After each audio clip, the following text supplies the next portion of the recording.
Aujourd'hui, les femmes créent moins d'entreprises que les hommes. Pourtant, lorsqu'elles osent, elles réussissent aussi bien, voire mieux que ces derniers. Depuis 2013, un plan national d'action, prolongé jusqu'en 2020, est mis en œuvre pour soutenir, favoriser le développement de l'entrepreneuriat au féminin et atteindre l'objectif de 40% de créatrices. Dans un contexte de crise et de raréfaction des emplois, l'entrepreneuriat au féminin apparaît comme une piste pertinente pour lutter contre le chômage. L'entrepreneuriat au féminin constitue une opportunité pour l'emploi des femmes et est par ailleurs reconnu comme un facteur de croissance économique pour notre pays. Dans un territoire classé en quartier politique de la ville, la création d'entreprises permet la mise en place d'un nouveau dynamisme à la vie du quartier et les femmes doivent y prendre toute leur place. Quand elles sont questionnées sur ce sujet, l'aspiration à la création d'entreprises n'est que légèrement plus faible chez les femmes par rapport aux hommes. Elles en ont envie, elles ont des idées, mais elles n'osent pas. Aujourd'hui, les créatrices peuvent être accompagnées dans leur démarche. Cet accompagnement dans la création d'entreprises est d'ailleurs un facteur de pérennité et de développement de la nouvelle entreprise. Il est donc important que les jeunes filles et les femmes aient l'occasion d'être mises en présence d'exemples positifs pour les encourager à se projeter dans une démarche d'entrepreneuriat. Pour faciliter l'engagement vers la création d'entreprises, rien de tel que de mettre en avant celles qui sont devenues chefs d'entreprise. Elles sont 3. Elles ont choisi de s'installer à Sainte-Livrade-sur-Lot, dans le Lot-et-Garonne. Elles nous racontent leur parcours.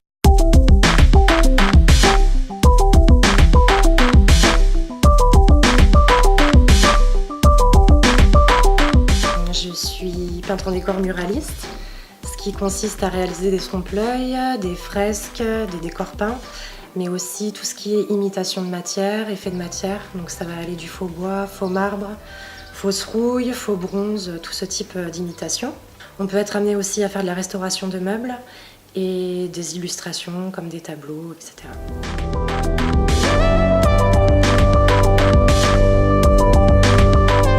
APA Santé Lucie est une entreprise d'activité physique adaptée et de promotion de la santé.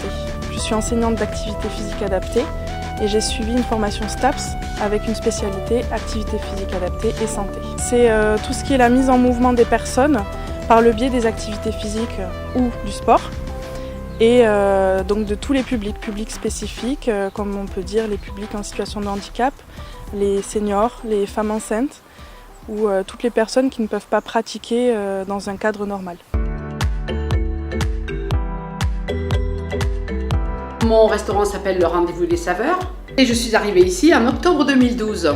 J'essaie de faire connaître des plats communs mais qui sont beaucoup travaillés, des plats plus ou moins exotiques avec beaucoup donc, de saveurs, des viandes qui viennent d'Aquitaine mais aussi du Limousin, parce que ce sont des viandes qui sont très parfumées. Souvent le très simple est bon et quelquefois plus compliqué. J'ai toujours été passionnée par les couleurs et l'art en général dès mon plus jeune âge. J'ai passé la quasi-totalité de mon enfance à Lyon, où j'ai découvert la fresque monumentale avec des réalisations qui se trouvent un peu partout dans la ville. En 2004, du coup, j'ai fait un court voyage professionnel au Maroc à la rencontre de l'artisanat local, où je me suis initiée à la peinture sur bois et sur mobilier. Et c'est là que j'ai trouvé les sources de mon orientation professionnelle. Ensuite, j'ai décidé de me former en commençant par un cursus bâtiment pour pouvoir assurer la qualité de mon travail, c'est-à-dire connaître les supports et savoir les traiter. Après obtention de mes diplômes, j'ai continué la formation chez les Compagnons avec un titre professionnel de peintre en décor. Donc là, c'était vraiment plus poussé sur la déco, tout ce qui est trompe-l'œil. Ensuite, j'ai continué une formation, donc j'ai décidé de partir m'installer en Belgique pour faire une école prestigieuse qui est renommée dans le monde entier, l'Institut supérieur de peinture décorative à Van der Kellen. La formation se déroule en 8 mois. J'ai obtenu mon diplôme et j'ai eu une opportunité professionnelle pour partir travailler aux États-Unis. Donc je me suis installée là-bas pendant 2 ans à New York, où j'ai eu la chance de pouvoir travailler sur des chantiers luxueux et mettre mon savoir-faire à l'épreuve. J'ai fait une licence d'activité physique adaptée et santé à Bordeaux, suivi d'un master STAPS en activité physique adaptée et dans les inadaptations sociales. Suite à mon master STAPS à Strasbourg, j'ai décidé de faire un master complémentaire en accessibilité culturelle. Pendant ce master-là, j'ai fait un service civique qui m'a permis ensuite de passer un concours. Ce concours, c'est l'Institut de l'engagement qui aide les jeunes qui ont fait un service civique à développer leur projet. Moi, j'ai choisi un peu le projet le plus fou, c'est-à-dire créer mon entreprise. Au départ, c'est l'hôtellerie bien sûr, puisque j'ai terminé en 92 à l'école de gendarmerie à Saint-Astier où j'étais employée en tant que chef de rang et début de maître d'hôtel. Après, je suis partie en Côte d'Ivoire où j'ai donné des cours d'hôtellerie puisque je voulais faire partager mon savoir-faire. Et j'ai appris aussi là-bas beaucoup de cuisine que j'essaie de refaire ici, mais je n'ai pas toujours les bons produits ou les produits pour les faire. En tant que femme seule, il faut se débrouiller. Il faut essayer, je dis bien, de gagner sa vie. Ce n'est pas facile. Et de travailler toute seule. Ce n'est pas évident non plus. Au début, à travers un premier mariage, il y a eu une histoire familiale d'hôtellerie. Pour un couple, très difficile. Souvent, je dis que si j'avais un homme à mes côtés, je pense qu'il partirait parce que je n'ai pas de temps libre. Allier entreprise et vie de famille, c'est pas facile tous les jours. On est 4, donc j'ai mon compagnon et ses 2 enfants. Je dirais qu'il faut se mettre bien d'accord au départ et définir quand même des sortes de règles. Par exemple, c'est pas évident pour moi quand je suis à la maison de savoir décrocher. Après, au sens inverse aussi, quand je travaille, il y a des moments où il faut que je ne sois pas dérangée pour diverses raisons. Voilà. Pour moi, c'est un avantage pour avoir un équilibre de vie familiale et vie professionnelle, puisque l'emploi que je décide de développer aujourd'hui, c'est celui qui correspond à mes compétences et aussi à ce que je souhaite faire. Donc je suis plus épanouie et forcément ça joue sur ma vie familiale. Ça permet aussi d'être soutenue dans sa vie familiale pour son entreprise et de pouvoir faire ce qu'on aime.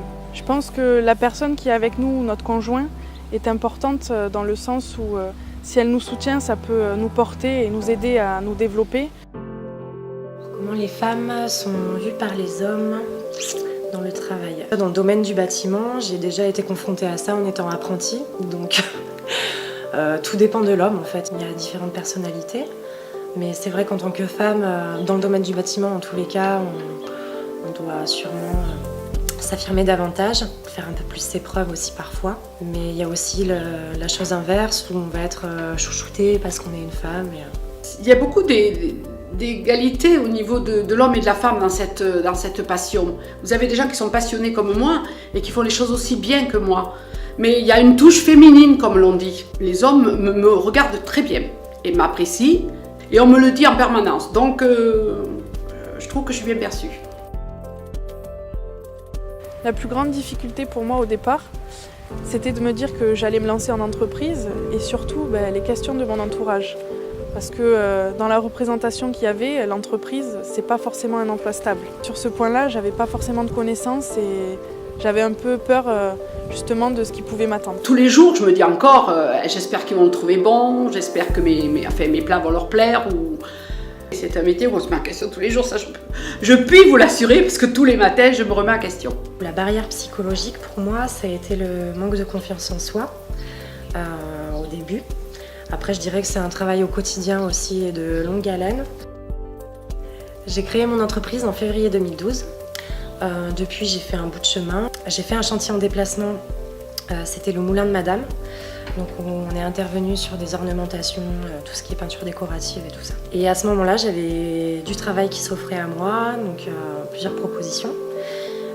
Donc j'ai décidé de m'installer dans la région et j'ai rencontré mon compagnon qui est du coin. J'ai contacté la boutique de gestion pour qu'il m'aide et qu'il me conseille pour consolider mes bases sur l'entreprise et développer aussi mon activité localement. Quand j'ai décidé de créer mon entreprise au début, mon projet, je l'ai développé vraiment toute seule, c'est-à-dire que j'ai appris à tout faire. Les cartes de visite, un site internet, ça peut paraître anodin, mais quand on est tout seul, c'est difficile. La boutique de gestion m'a aidée à partir de janvier, quand je suis revenue sur le territoire, en me faisant passer par le système de couveuse d'entreprise pour pouvoir tester mon idée avant de me lancer.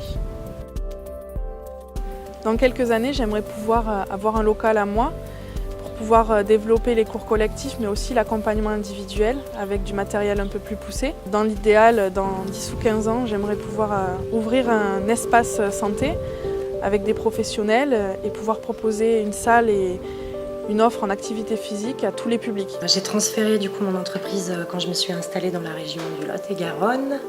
Et à l'heure actuelle, donc, je développe mon activité et j'aimerais ouvrir mon atelier boutique à Sainte-Livrade. Créer mon entreprise, ça va me permettre de réaliser donc, mon rêve. Et mon rêve, c'est d'avoir un atelier boutique avec plusieurs panels dans le domaine de la décoration, différentes expositions, une partie donc, showroom sur mon activité et un atelier aussi où je peux partager mon savoir Donc soit avec des ateliers pour les enfants ou des ateliers relooking de meubles. Vraiment créer un endroit chaleureux que tout le monde peut s'approprier. Mais aussi avoir une visibilité sur mon activité. Ce petit restaurant quand même qui a 16 places d'un côté et qui en a 12 de l'autre, ça m'embêterait quand même de le laisser. Et j'aimerais que je puisse passer, comme on dit, le flambeau à quelqu'un d'autre et des jeunes surtout. J'aimerais trouver des gens qui sont aussi amoureux que moi de ce métier. Il y a un potentiel. Ce que je dirais à une femme qui souhaite se lancer, c'est de croire en elle, en ce qu'elle fait. Il faut s'acharner et pas baisser les bras. Croire en son idée et d'aller jusqu'au bout, au moins pour tester et ne pas regretter. Avoir déjà constitué un petit réseau de partenaires, de gens avec qui on va travailler pour s'assurer un maximum de réussite. Développer son projet. Être assez rigoureux aussi dans le travail, aimer le challenge. Essayer de s'appuyer aussi sur les personnes autour et sur les organismes qui existent. Il faut travailler. Voilà. On se repose quand on est plus vieux. Il faut y croire, espérer et surtout ne pas se décourager. Ces témoignages sont là pour proposer aux femmes, jeunes ou moins jeunes, d'oser. Oser se projeter, oser avoir des idées, oser se renseigner, oser les imiter et se rendre compte que c'est possible. Un récent rapport destiné au ministère de l'économie a mis en lumière cette évidence. Le talent de l'entrepreneuriat n'a que peu à voir avec le niveau scolaire, l'origine sociale, l'âge ou le sexe. Alors mesdames, pourquoi pas vous ?